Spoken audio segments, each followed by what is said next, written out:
Olá, esse é o terceiro vídeo sobre a nossa aula tratando de fato típico. Neste tópico nós trabalharemos com a relação de causalidade ao nexo causal. O que é um nexo causal? É um elo de ligação entre a conduta e o resultado. Ele é uma ligação com o resultado que aparece isso.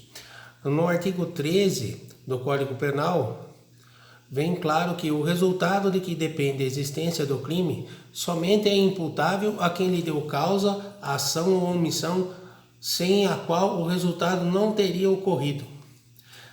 Quando nós trabalhamos com nexo de causalidade, nós devemos trabalhar com juízo hipotético de eliminação. Como que é feito isso? Você exclui uma determinada circunstância para ver se atinge o outro resultado. Eles falam que é uma eliminação fática da causa do crime. Se essa circunstância não for a causa do crime, não existirá o nexo causal entre a conduta e o resultado, tornando a conduta atípica. Existem algumas teorias desenvolvidas sobre isso daí. A primeira delas, que é a tratada pelo nosso Código Penal brasileiro, é a teoria da equivalência dos antecedentes. Alguns autores doutrinários trazem também como teoria dos antecedentes, teoria da condição simples ou generalizadora. O que diz essa teoria? Qualquer das condições que compõem a totalidade dos antecedentes é causa do resultado. Todos os fatos que contribuíram para que esse evento devem ser considerados como causa deste. Essa teoria ela é muito criticada pela doutrina, porque alguns falam que ela pode atingir até o infinito isso daí, porque tudo o que é relacionado àquele crime pode ser enquadrado como uma causa daquilo ali. Imagina um vendedor de armas, de arma de fogo, um comércio lícito, mas ele vende a arma de fogo para alguém que vai assassinar outra pessoa, ocasionando a morte. Se não existisse essa arma, não existiria a morte da pessoa. Por essa teoria, poderia ser dito que essa venda da arma foi o nexo causal que auxiliou no resultado morte. Mas essa questão do mercador de armas, ela é resolvida numa outra parte dos nossos estudos, nós veremos mais à frente, que é referente ao dolo e à culpa, afastando assim a responsabilidade penal do vendedor de armas. Outro exemplo que é trazido pela doutrina é se uma pessoa se fere durante a fuga, tentando se escapar do seu agressor.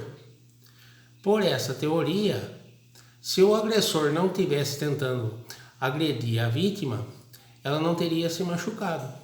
Então, por essa teoria, existe um nexo entre a conduta desse agressor tentando perseguir a vítima e o resultado lesivo ocasionado na vítima. Ainda que não tenha sido ele que tenha agredido a pessoa, mas se ele não estivesse perseguindo, ela não teria se machucado. Com causas, o que são concausas? Pode acontecer numa situação existir mais de uma causa que influencie no resultado disso. As concausas, elas são definidas como causa que se une com a primeira para gerar o resultado. As concausas, elas podem ser pré-existentes, concomitantes ou supervenientes. As concausas podem ser presentes, no caso concomitantes, ou futuras, supervenientes. Um exemplo de concausa pré-existente é a situação que uma pessoa desfere um tiro contra outro, visando matá-lo. Todavia atinge essa pessoa só de raspão, gerando em tese uma lesão corporal leve. Mas só que a vítima, ela tinha uma doença pré-existente. Ela tinha hemofilia. E quem tem hemofilia, o sangue não coagula. O que acontece nessa circunstância? Ela vai ter hemorragia. Nessa situação aí, o que pode acontecer? A pessoa que foi a vítima de uma lesão corporal, na sequência não consegue mais estancar essa hemorragia, ela acaba vindo a falecer posteriormente. Ela tinha uma doença pré-existente que contribuiu para o resultado da morte dela. E existiu a lesão corporal praticada pelo autor, que também contribuiu para que ela tivesse o resultado da morte. Existem duas causas aí que resultaram na morte dessa pessoa. Nessa situação, a pessoa que fez o disparo de arma de fogo contra a vítima, ela vai responder como se tivesse o homicídio consumado. Pois, ainda que ele não soubesse da hemofilia, nesse caso, levou ao óbito da pessoa.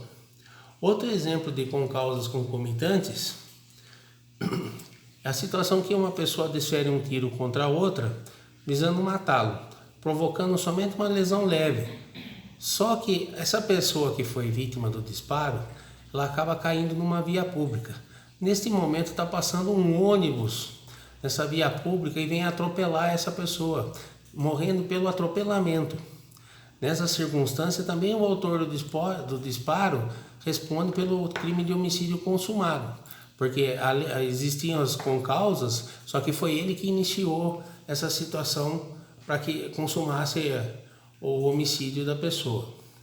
Um exemplo de concausa superveniente que é trazido pela doutrina é uma lesão corporal leve, avisando matar B, causa uma lesão corporal leve.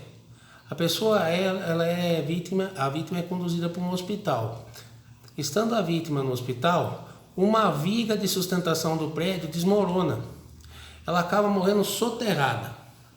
Nessa circunstância aí, existe um rompimento das concausas. Por quê? O autor do disparo, ele vai responder até aquele momento que ele ocasionou a lesão na pessoa. E na sequência, essa questão do prédio ter desabado sobre ela, ele não responde. Isso daí é uma exceção que vem no artigo 13, parágrafo 1º do Código Penal. E diz lá que nessa situação aqui, existe uma causa que não é referente ao desdobramento natural dos fatos. Então existe esse rompimento de ligação. Nessa circunstância aqui, a pessoa só responderá pelo homicídio tentado e não pelo homicídio consumado, como se ela tivesse uma situação morrido no hospital posteriormente. Outro exemplo também que vem apresentado pela doutrina é na mesma circunstância que eu falei no tópico anterior. Uma pessoa desfere um disparo de arma de fogo contra uma outra, a vítima é conduzida ao hospital, só que durante a cirurgia ela tem uma parada cardíaca. Nessas circunstâncias, a parada cardíaca, ainda sendo uma causa superveniente, ela tem uma relação natural com o primeiro fato, que era o disparo da arma de fogo. Nessa circunstância aqui, ela não é tratada como exceção e não existe esse rompimento do vínculo natural. O que vai acontecer? O autor do disparo da arma de fogo ele vai responder pelo crime consumado, porque existe um desdobramento natural dentro da ordem dos fatos aí.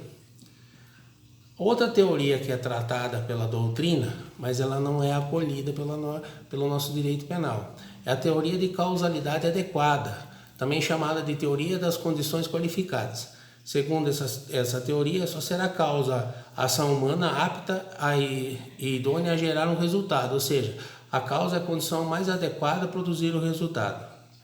Por essa teoria, aquele exemplo que eu falei do vendedor de armas, que exerce uma atividade ilícita, não será considerado causa do crime. Se alguém adquirir uma arma de fogo e posteriormente for utilizada para a prática do crime, a atividade do vendedor é lícita. E as armas não foram vendidas para a prática do crime de homicídio. Muitas vezes são utilizadas para um meio de defesa pessoal. Outra teoria que é trazida pela doutrina é a teoria da imputação objetiva. Essa teoria tem como origem a Alemanha. Aliás, ela é muito trabalhada no direito alemão. Segundo essa teoria, o comportamento do agente cria um risco não tolerado nem permitido ao bem jurídico protegido. Por essa teoria não existiria causalidade nos seguintes exemplos. Quando uma pessoa, ocupando o banco do carona, decide acompanhar um motorista prestes a iniciar um racha, sabendo dos riscos que se submeterá voluntariamente, caso ocorra um acidente e, consequentemente, o passageiro venha a falecer, segundo essa teoria, o motorista não responderia pelo crime de homicídio, pois a vítima assumiu voluntariamente esse risco. Por isso que ela não é utilizada no nosso direito, gente. É uma coisa que nós não conseguimos assimilar isso com tanta facilidade aqui. E o vendedor de armas de fogo, sabendo que a arma será utilizada para matar alguém, segundo essa teoria, não responderá pelo homicídio, pois sua conduta era tolerável e admissível. Assim, não pode ser considerado causa do evento lesivo. Encerro por aqui esse vídeo. Até daqui a pouco, pessoal.